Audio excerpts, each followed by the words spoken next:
Hello everyone, welcome to Rubisco medical library and आज के lecture में हम drug absorption and bioavailability topics को कवर करेंगे। साथ ही इन्फ्लुएंस ऑफ पीएच और एफपीएम भी आपके इसी में कवर हो जाएंगे। एफपीएम और बायो अवेलेबिलिटी दोनों ही काफ़ी इंपॉर्टेंट टॉपिक्स हैं एग्जाम पॉइंट ऑफ व्यू से भी एंड ऐसे भी फार्मा में ओवरऑल ये काफ़ी आपकी हेल्प करेंगे। तो चलिए लेक्चर शुरू करते हैं, बट उससे पहले एक एग्जाम्पल देख लेते हैं क्योंकि ड्रग एब्जॉर्प्शन और बायो अवेलेबिलिटी में थोड़ा थोड़ा आपको कन्फ्यूजन हो सकता है। ठीक है, मान लीजिए ये क्या है, एक पिज़्ज़ा शॉप है जहाँ पे आपने पिज़्ज़ा ऑर्डर किया है।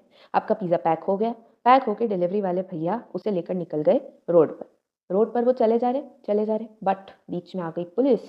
पुलिस ने क्या कहा कि हमको एक पिज़्ज़ा दे दो तो हम आपको जाने देंगे। उन्होंने उसे एक पिज़्ज़ा दे दिया और वो बाकी का पिज़्ज़ा लेकर पहुंच गए आपके घर। तो अब इसमें पिज़्ज़ा क्या है? पिज़्ज़ा है आपकी ड्रग। रोड क्या है? रोड है सर्कुलेशन, यानी ड्रग को एडमिनिस्टर करने के बाद जब तक वो सर्कुलेशन में नहीं पहुंच जाती उसे हम क्या कहते हैं? ड्रग का एब्जॉर्प्शन। ठीक है, अब यहाँ पे वो फिर एब्जॉर्ब होकर चली जा रही है। चेक पॉइंट आएगा, कोई ना कोई पुलिस आएगी, तो उस पुलिस को हमने क्या नाम दे दिया? First pass metabolism. और फाइनली जो ड्रग एक्चुअली आपके सिस्टमिक सर्कुलेशन में पहुंच रही है या फिर अनचेंज्ड फॉर्म में आपके पास अवेलेबल है, उसको अपन ने क्या नाम दे दिया? उसकी बायो अवेलेबिलिटी। बायो अवेलेबिलिटी किसकी? ड्रग की। तो यही अगर इसकी अपन डेफिनेशन देखना चाहें तो ड्रग एब्जॉर्प्शन क्या होता है? Movement of drug from its site of administration to circulation. बस इतनी सी चीज को हमने क्या कह दिया? ड्रग एब्जॉर्प्शन कह दिया। अब ये एब्जॉर्प्शन जो है वो किस रेट से हो रहा है या किस एक्सटेंट तक हो रहा है, उसको हमने क्या कह दिया? उसकी बायो अवेलेबिलिटी कह दिया। बायो अवेलेबिलिटी वो अमाउंट है ड्रग का जो एक्चुअली अनचेंज्ड फॉर्म में सिस्टमिक सर्कुलेशन में पहुंचा है और अपना इफेक्ट जो है वो प्रोड्यूस कर सकता है। अब ये जो बायो अवेलेबिलिटी है या फिर ड्रग एब्जॉर्प्शन है, कोई ना कोई फैक्टर्स होंगे जो इसको इन्फ्लुएंस करेंगे। जैसे कुछ ड्रग के फैक्टर्स हो सकते हैं, जैसे कि ड्रग के फॉर्मुलेशन हो सकते हैं, या उसका पार्टिकल साइज हो सकता है, या फिर उसका रूट ऑफ एडमिनिस्ट्रेशन हो सकता है। वैसे ही कुछ बॉडी के भी फैक्टर्स हो सकते हैं, जैसे फर्स्ट पास मेटाबॉलिज्म हो सकता है, एंटेरोहेपाटिक साइक्लिंग हो सकती है, या बॉडी की कुछ डिजीजेस हो सकती हैं। तो चलिए एक एक करके हम ये फैक्टर्स जो है वो स्टडी कर लेते हैं। सबसे पहले जो फैक्टर आता है that is physico-chemical properties of the drug, यानी हम क्या देख रहे हैं कि ड्रग की क्या प्रॉपर्टीज हैं जो बायो अवेलेबिलिटी और एब्जॉर्प्शन को अफेक्ट कर सकती हैं। सबसे पहली प्रॉपर्टी की बात की जाए तो उसका फिजिकल स्टेट यानी जो लिक्विड ड्रग होगी वो बेटर एब्जॉर्ब होगी बॉडी में सॉलिड से। बहुत जनरल सी बात है, बहुत जनरल नॉलेज से आपको ये पता चल सकता है कि लिक्विड जो है वो सॉलिड से बेटर एब्जॉर्ब होगा। दूसरा, अगर ड्रग कैसी है, लिपिड सॉल्युबल है या फिर अनआयनाइज्ड फॉर्म में प्रेजेंट है, तो फिर वो बेटर एब्जॉर्ब होगी एज कम्पेयर टू अगर वो वाटर सॉल्युबल है या फिर आयनाइज्ड फॉर्म में प्रेजेंट है। तीसरा, हम क्या बोल रहे हैं कि पार्टिकल का साइज मैटर करता है, यानी अगर छोटा पार्टिकल है तो जल्दी एब्जॉर्ब होगा as compare to large particles. तो ये तो क्या हो गया कि एब्जॉर्प्शन किन चीज़ों पर डिपेंड कर रहा है। अब अपन दो चीज़ें पढ़ेंगे जिस पर बायो अवेलेबिलिटी डिपेंड करती है, जैसे डिसइंटीग्रेशन टाइम। डिसइंटीग्रेशन टाइम से हमें क्या समझ आ रहा है? डिसइंटीग्रेशन यानी टूटना, मतलब जो भी हमने ड्रग ली है उसको टूटने में कितना टाइम लग रहा है, उसको ब्रेक होने में कितना टाइम लग रहा है, उसको हमने डिसइंटीग्रेशन टाइम ले दिया। अब ये चीज़ कैसे अफेक्ट करेगी बायो अवेलेबिलिटी को? जल्दी ब्रेक होगी तो बायो अवेलेबिलिटी उसकी कैसी होगी? ज़्यादा होगी। वैसे ही कुछ डिसोल्यूशन टाइम भी होता है। डिसोल्यूशन टाइम नाम से पता चल रहा है कि ड्रग को डिसॉल्व होने में कितना टाइम लग रहा है ना? जितना जल्दी ड्रग डिसॉल्व होगी उतना डिसोल्यूशन टाइम उसका क्या होगा? डिसोल्यूशन टाइम कितना होगा? कम होगा। अगर ड्रग जल्दी डिसॉल्व हो रही है तो टाइम कम होगा। टाइम कम होगा तो उसका एब्जॉर्प्शन कैसा होगा? ज़्यादा होगा, जल्दी होगा। यानी डिसोल्यूशन टाइम और एब्जॉर्प्शन आपस में कैसे रिलेटेड है? इनवर्सली रिलेटेड है। ठीक है, इसके बाद लास्ट आ जाता है ड्रग के फॉर्मुलेशंस। फॉर्मुलेशंस मतलब, अब देखो क्या होता है जब ड्रग बनती है ना, तो उसमें एक तो क्या प्रेजेंट होता है? ड्रग का एक्टिव इंग्रेडिएंट, और साथ में वो क्या डालते हैं? कुछ बाइंडिंग एजेंट्स डालते हैं ताकि ये एक्टिव इंग्रेडिएंट जो है वो बॉडी में डिलीवर हो सके। ठीक है, अब ये बाइंडिंग जो एजेंट्स होते हैं ये फार्मेकोलॉजिकली वैसे तो क्या होने चाहिए? इनर्ट होने चाहिए, यानी एक्टिव इंग्रेडिएंट्स के साथ ही बिल्कुल भी इंटरफेयर नहीं करने चाहिए। बट प्रैक्टिकली ऐसा हो नहीं पाता, तो क्या होता है कि ये बाइंडिंग एजेंट्स कहीं ना कहीं इंटरफेयर करेंगे, तो इनके इंटरफेरेंस से फिर क्या होगा? उसके एब्जॉर्प्शन पे असर पड़ेगा। एग्जाम्पल क्या हो जाता है टेट्रासाइक्लिन्स का? टेट्रासाइक्लिन्स में क्या होता है? जो कैल्शियम प्रेजेंट होता है एज अ बाइंडिंग एजेंट वो इसको इनहिबिट करता है या उसके एब्जॉर्प्शन को कम कर देता है। ठीक है, अब इसके बाद नेक्स्ट अपने पास आ जाता है routes of administration. Next factor जो हम बात करते हैं that is routes of administration. अब देखो अपन ने जब ये लेक्चर पढ़ा था, अगर आपने ये लेक्चर नहीं देखा है तो आप ये जाकर देख सकते हैं। तो उसमें जब हमने ये पढ़ा था तो ये कहा था कि अगर कोई भी ड्रग हम IV दे रहे हैं तो उसकी बायो अवेलेबिलिटी कैसी होती है, 100% होती है। यानी अगर मैं 100 mg ड्रग दे रही हूँ तो वो 100 mg की 100 mg बॉडी में असर करने योग्य है।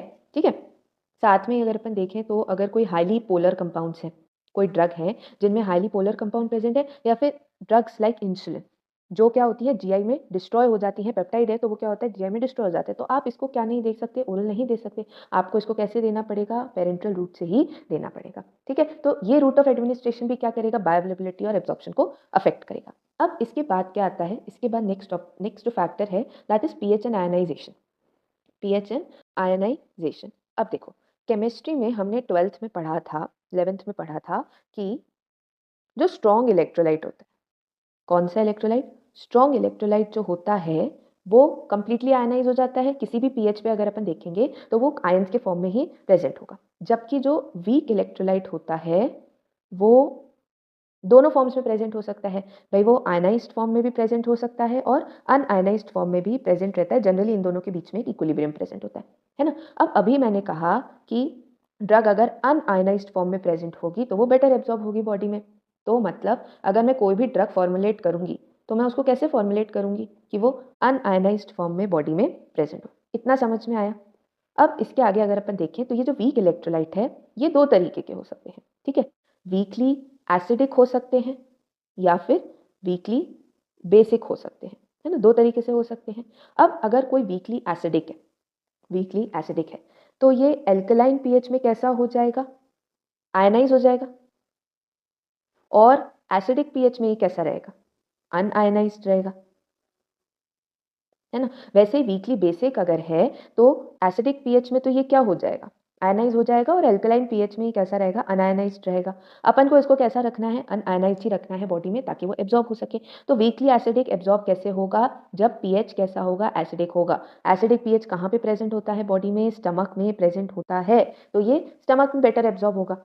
और वीकली बेसिक अगर हमको एब्जॉर्ब करवाना है तो उसके लिए हमको उसको एल्कलाइन pH देना पड़ेगा। और ये एल्कलाइन pH कहाँ प्रेजेंट होता है, हमारी इंटेस्टाइन में प्रेजेंट होता है, या फिर हम बोल सकते हैं कि ये हमारी डिओडेनम में प्रेजेंट होता है। तो यहाँ पे ये बेटर एब्जॉर्ब।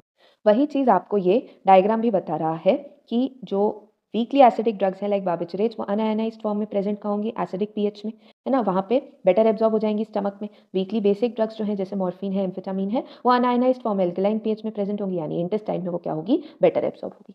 ठीक है, अब अपन नेक्स्ट चलते हैं फैक्टर नंबर 4 पर जो कि है फूड। अब देखो फूड सिंपल सी बात है, एब्जॉर्प्शन को या तो बढ़ा सकता है या फिर एब्जॉर्प्शन को कम कर सकता है। कब वो बढ़ाएगा, फूड जो है वो रिफैम्पिन हो गया, लेवोडोपा हो गया, इन ड्रग्स के एब्जॉर्प्शन को बढ़ा देता है। बट वहीं टेट्रासाइक्लिन्स के एब्जॉर्प्शन को कम कर देता है। स्पेशली टेट्रासाइक्लिन्स के एब्जॉर्प्शन को कौन कम करता है, मिल्क या फिर उसके प्रोडक्ट्स जो है वो कम कर देते हैं। इसके बाद नेक्स्ट जो टॉपिक आ जाता है that is area of absorbing surface, जो किसको अफेक्ट करेगा, हमारे एब्जॉर्प्शन को। अब सिंपल सी बात है कि अगर एरिया जो है वो ज़्यादा है तो एब्जॉर्प्शन अच्छा होगा। तो एब्जॉर्प्शन अच्छा करवाने के लिए बेस्ट जगह कौन सी हो गई, इंटेस्टाइन, क्योंकि उसका जो सरफेस एरिया होता है वो काफ़ी ज़्यादा होता है। ठीक है, अब मान लो हमने क्या किया, हमने दो ड्रग्स जो हैं उनको साथ में दे दी किसी पेशेंट को।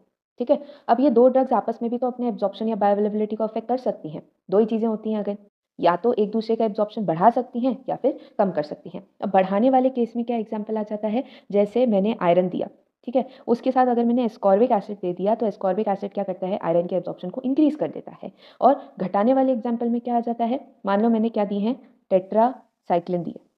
टेट्रासाइक्लिन के साथ अगर मैंने कोई भी एंटा एसिड दे दी तो वो क्या करती है, टेट्रासाइक्लिन के एब्जॉर्प्शन को कम कर देती है। इसके बाद आ जाती है अपने पास कुछ गैस्ट्रोइंटेस्टाइनल डिजीजेस। जीआई ट्रैक्ट में अगर कोई डिजीज हो रखी है या फिर कोई अदर डिजीजेस अपनी बॉडी में हो रखी है तो क्या होता है, अब जीआई ट्रैक्ट ही वो पार्ट है जहाँ से जो ड्रग है वो एब्जॉर्ब होनी है। तो अगर इसमें कोई डिजीज है तो वहाँ पे कहीं ना कहीं एब्जॉर्प्शन पे फर्क पड़ेगा। जैसे एग्जाम्पल क्या हो गया, गैस्ट्रोएंट्राइटिस, यानी अगर इन्फ्लामेशन हो रखा है किसी तरह का तो उसमें क्या होता है, ड्रग एब्जॉर्प्शन कम हो जाता है। क्यों, क्योंकि पेरिस्टाल्टिक मूवमेंट जो है वो इंक्रीज हो जाता है। तो यानी ड्रग वहाँ पे कम समय के लिए रुकेगी तो उसका एब्जॉर्प्शन जो है वो कम हो जाएगा। दूसरा, एक क्लोरीडिया की अगर मैं बात करूँ, यानी एक क्लोरीड्रिया इज, अगर एसिड जो है वो कम हो गया अगर एसिड कम हो गया तो एब्जॉर्प्शन कम हो जाएगा। जैसे आयरन होता है ना, उसको एसिड चाहिए एब्जॉर्ब होने के लिए, तो आयरन का एब्जॉर्प्शन एक क्लोरीट्रियम में कम हो जाता है। इसके बाद आपके पास आ जाता है first pass metabolism.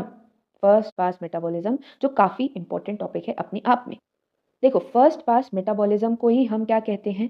First pass effect कहते हैं, या फिर प्री सिस्टमिक एलिमिनेशन भी कहते हैं। ठीक है, ये इसके दो नाम हो गए, फर्स्ट पास इफेक्ट या फिर प्री सिस्टमिक एलिमिनेशन।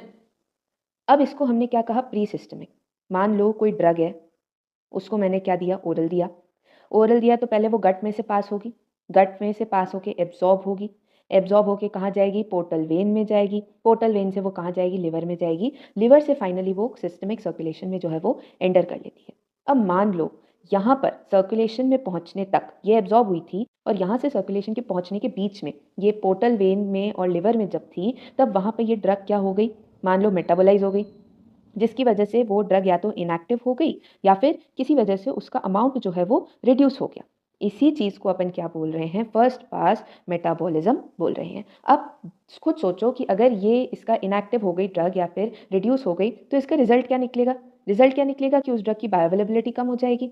और इसका एग्जाम्पल में अगर अपन बात करें तो एग्जाम्पल्स में आ जाते हैं लिग्नोकेन एंड आइसोप्रेनिलिन। ठीक है, एक एग्जाम्पल भी अगर आपको याद रहे अभी तो काफ़ी है। अब किसी ड्रग का फर्स्ट पास मेटाबॉलिज्म जो है वो हाई है, तो उस ड्रग के क्या एट्रीब्यूट्स होंगे अपन ये देख लेते हैं। देखो, अगर एक्सटेंसिव फर्स्ट पास मेटाबॉलिज्म है तो फिर आप उसको क्या कर सकते हो? ओरल नहीं दे सकते हो, आपको उसको पेरेंटरली ही एडमिनिस्टर करना पड़ेगा। पहली चीज़ तो ये हो गई। दूसरी चीज़ क्या है? अब देखो, मान लो मैंने 100 mg ड्रग दी, ठीक है, वो बॉडी में एब्जॉर्ब 90 mg ही हुई, फिर वहाँ से एफपीएम के चलते वो फाइनली सिस्टमिक सर्कुलेशन में कितनी पहुंची? 70 मिलीग्राम में पहुंची। बट मेरे को तो बॉडी में चाहिए थी कि वो 100 mg की 100 mg पहुंचे, तो इसलिए मुझे इनिशियली अगर मैं उसको ओरल दे रही हूँ ना, तो मुझे उसको इनिशियली उसका डोज बढ़ाना पड़ेगा ताकि वो फाइनली मेरे पास 100 आए। अब उसका डोज 120 भी हो सकता है या 150 भी हो सकता है, डिपेंडिंग अपॉन कितना उसका फर्स्ट पास मेटाबॉलिज्म है। अगर मैं यही ड्रग ओरल ना देके पेरेंटरल दे रही हूँ या फिर कोई और सिस्टमिक रूट से दे रही हूँ, तो उसमें अगर मैं मान लो 100 दे रही हूँ, वो एज इट इज़ मुझे बॉडी में 90 मिल रही है, तो उसका डोज 100 भी रख सकती हूँ ना मैं। तो क्या बोलने का मतलब है कि सेम ड्रग को अगर मैं ओरल और पेरेंटरल कंपेयर करके देखूँ, तो उसका जो ओरल डोज होता है वो कंपैरेटिवली ज़्यादा होता है एज कम्पेयर टू पेरेंटरल। ठीक है, जिन ड्रग्स का एफपीएम ज़्यादा होता है। इतनी बात समझ आई। फिर उसके बाद आता है कि अगर मान लो अब ये एफपीएम जो बोल रहे हैं अपन, कहाँ हो रहा था? लिवर में हो रहा था। मान लो इसी लिवर में डिजीज है, तो एफपीएम होगा नहीं होगा? नहीं होगा, है ना? तो जो ओरल डोज में दे रही थी ये समझकर कि उसमें एफपीएम होगा, वो उसके लिए क्या हो जाएगा? हाई हो जाएगा, उसकी बायोअवेलेबिलिटी उसी पेशेंट के लिए बढ़ जाएगी एज कम्पेयर टू नॉर्मल। अब मान लो कि मैंने 2 ड्रग्स दी जो आपस में कम्पीट कर रही हैं फर्स्ट पास मेटाबॉलिज्म के लिए, तो क्या होगा कि दोनों ड्रग्स अगर कम्पीट कर रही हैं तो एक ड्रग जो है उसका उतना फर्स्ट पास मेटाबॉलिज्म नहीं हो पाएगा जितना अगर वो अकेली होती तो होता। तो इसकी वजह से क्या होगा? उसकी ओरल बायोअवेलेबिलिटी जो है वो इंक्रीज हो जाएगी। इसका एग्जाम्पल क्या आ जाता है? अगर मैं क्लोरप्रोमाजीन दूंगी अलॉन्ग विद प्रोप्रेनोलॉल, क्लोरप्रोमाजीन और प्रोप्रेनोलॉल अगर मैं साथ में दूंगी तो ये चीज़ हो सकती है। ठीक है, ये तो अपन ने किसकी बात करी? फर्स्ट पास मेटाबॉलिज्म की सारी बात कर ली। अब लास्ट फैक्टर जो एब्जॉर्प्शन और बायोअवेलेबिलिटी को अफेक्ट कर रहा था वो अपने पास बचता है एंटेरो हिपैटिक साइक्लिंग। ठीक है, अब देखो ध्यान से देखो, एंटेरो मतलब जीआई ट्रैक्ट से रिलेटेड है या फिर आपकी इंटेस्टाइन से रिलेटेड है, और हेपाटिक मतलब क्या है कि आपके लिवर से रिलेटेड है। अब होता क्या है कि कुछ ड्रग्स जो होती हैं वो क्या हो जाती है? बाइल में एक्सक्रीट हो गई। अब बाइल में एक्सक्रीट हो गई तो बाइल कहाँ जाता है? इंटेस्टाइन में जाता है। तो वो इंटेस्टाइन में पहुंच जाएगी ड्रग, वहां से वो क्या होगी? रीएब्जॉर्ब हो जाएगी। रीएब्जॉर्ब होने के बाद वो वहां से फिर लिवर में चली जाएगी, लिवर से वो पहुंचेगी bile, and then again bile से एक्सक्रीट हो जाएगी। मतलब ये साइकिल जो है वो कंटिन्यूसली चलती रहेगी। ये साइकिल बॉडी में ही चल रही है तो ड्रग रहेगी तो बॉडी के अंदर ही ना। तो क्या होगा? इस साइकिल से उसकी जो बायो अवेलेबिलिटी है वो एक तो इंक्रीज हो जाएगी, और उसका ड्यूरेशन ऑफ एक्शन भी जो है वो ड्रग का इंक्रीज हो जाता है। इसका एग्जाम्पल क्या आ जाता है? मॉर्फिन और डॉक्सीसाइक्लिन। ठीक है, ये तो अभी तक अपन ने बात करी सारे फैक्टर्स जो ड्रग एब्जॉर्प्शन और बायो अवेलेबिलिटी को इन्फ्लुएंस कर रहे हैं। इसके बाद एक छोटा सा टॉपिक और मैं कवर करना चाहूँगी, दैट इज़ बायो इक्विवेलेंस। ये आपसे शॉर्ट नोट में कभी कभी पूछ सकते हैं। अब देखो क्या होता है, मान लो ये मैन्युफैक्चरर ए है, ये मैन्युफैक्चरर बी है, दोनों सेम जो है वो टैबलेट बना रहे हैं या फिर ड्रग बना रहे हैं, जिसमें क्या होना चाहिए था? एक एक्टिव इंग्रेडिएंट प्रेजेंट होना चाहिए। ठीक है, जो एक्चुअली हमारी बॉडी में जाके अपना इफेक्ट प्रोड्यूस करेगा। अब मान लो जो एक्टिव इंग्रेडिएंट है वो इन दोनों ड्रग्स में अगर सेम है, यानी उसकी जो बायो अवेलेबिलिटी है वो भी कैसी है, सेम है। तो मैं क्या कहूँगी कि ये दोनों ड्रग्स आपस में बायो इक्विवेलेंट हैं, ठीक है। कॉन्ट्ररी क्या हो सकता है कि ये जो एक्टिव इंग्रेडिएंट है वो आपस में सेम नहीं है। भाई दोनों में 100 mg होना चाहिए था, पर 100 mg ना होके ये मान लो इसमें 80 mg ही दे रहे हैं। अब अगर ये सेम नहीं है तो बायो अवेलेबिलिटी दोनों की क्या हो जाएगी, डिफर कर जाएगी, है ना। तो इसको अपन क्या कहेंगे कि ये ड्रग्स आपस में बायो इनइक्विवेलेंट हैं, ठीक है। ये समझ आया कि बायो इक्विवेलेंट क्या हुआ, बायो इनइक्विवेलेंट क्या हुआ। अब इससे होगा क्या, बायो अवेलेबिलिटी अगर डिफर कर गई तो उससे दो चीज़ें हो सकती हैं, ठीक है। अगर बायो अवेलेबिलिटी जितनी होनी चाहिए थी उससे कम हो गई तो क्या होगी कि वो ड्रग बॉडी में जाके फेल कर जाएगी। भाई जो कॉन्सेंट्रेशन था वो अटेन ही नहीं होगा तो थेराप्यूटिक फेलियर हो जाएगा उस ड्रग का। बट अगर उससे ज़्यादा अमाउंट में ड्रग जा रही है, उसकी बायो अवेलेबिलिटी इंक्रीज हो रही है, तो उससे क्या होगा, ड्रग की टॉक्सिसिटी हो जाएगी, क्योंकि ड्रग ज़रूरत से ज़्यादा अमाउंट में प्रेजेंट है, ठीक है। अब ये तो मैंने आपको सारा एक्सप्लेन कर दिया, बट अगर एग्जाम में लिखने का आता है देन आप मेरे नोट्स में से रेफर कर सकते हैं। ड्रग एब्जॉर्प्शन की डेफिनेशन, बायोअवेलेबिलिटी की definition, then factors influencing drug absorption, कुछ ड्रग्स की प्रॉपर्टीज हमने डिस्कस करी, then route of administration discuss किया, पीएच एंड आयनाइजेशन फूड कैसे अफेक्ट कर रहा है, दूसरी ड्रग्स आपस में कैसे अफेक्ट कर रही हैं, एब्जॉर्बिंग सरफेस से क्या फर्क पड़ता है, कोई डिजीज है तो क्या फर्क पड़ता है, फर्स्ट पास मेटाबॉलिज्म हमने पढ़ा कि उसका क्या रिजल्ट होता है, और फिर एंटेरोहेपाटिक साइक्लिंग हमने स्टडी की। उसके बाद लास्ट में हमने पढ़ा कि बायो इक्विवेलेंस जो कॉन्सेप्ट है वो क्या है। तो आज के लेक्चर में इतना ही था। Thank you for watching and if you find the lecture useful do like share and subscribe the channel.